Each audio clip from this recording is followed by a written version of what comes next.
Selamat malam kepada Bapak Anton Arisman selaku dosen mata kuliah perpajakan.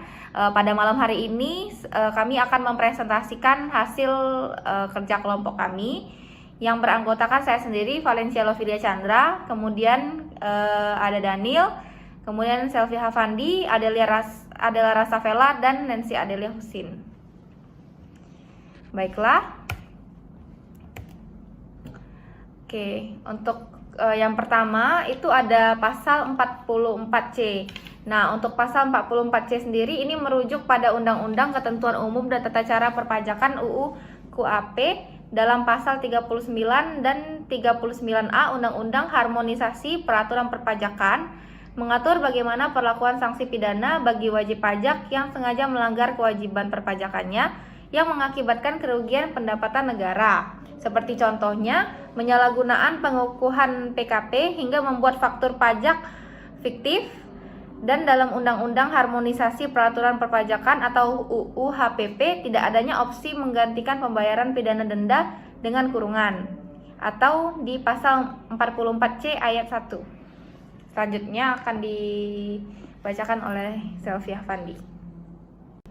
Di pasal 44C ayat 2 dijelaskan jika terpidana tidak membayar pidana denda paling lama 1 bulan sesudah putusan pengadilan, maka jaksa memiliki kekuatan hukum untuk menyita dan melelang harta kekayaan terpidana guna membayar pidana denda sesuai dengan ketentuan peraturan perundang-undangan.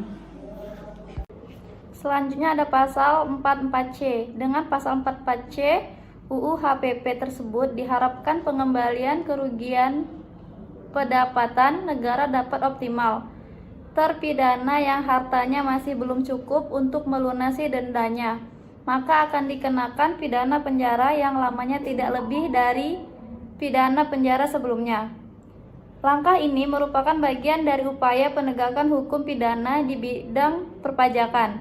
Sebelumnya upaya ini menemui hambatan karena hakim menjadikan pasal 30 ayat 2 KUHP sebagai pertimbangan dalam menjatuhkan keputusan. Hal ini justru malah menambahkan pengeluaran untuk membiayai narapidana dan tidak mendapatkan penerimaan negara. Terlebih saat ini sudah tidak ada lagi instrumen untuk menagih pokok pajak saat perkara pidana telah inkrah. Lalu hal ini lantaran instrumen menagih pokok pajak dalam perkara pidana yaitu pasal 13 ayat 5 dan pasal 15 ayat 4 UU KUHP telah dihapus dengan UU Cipta Kerja. Untuk itu pasal 44C menjadi harapan baru pemulihan kerugian pada pendapatan negara berasal dari pembayaran pidana denda. Baiklah, selanjutnya ada pasal 44C. Sebab pasal 44C membuat hasil pajak tersangka atau terdakwa harus melunasi pidana denda hasil putusan hakim yang telah inkrah apabila tidak memanfaatkan asas ultimum remedium dalam pasal 44B UU KUHP. Baiklah, sekian presentasi dari kami. Mohon maaf bila ada salah kata. Sekian dan terima kasih.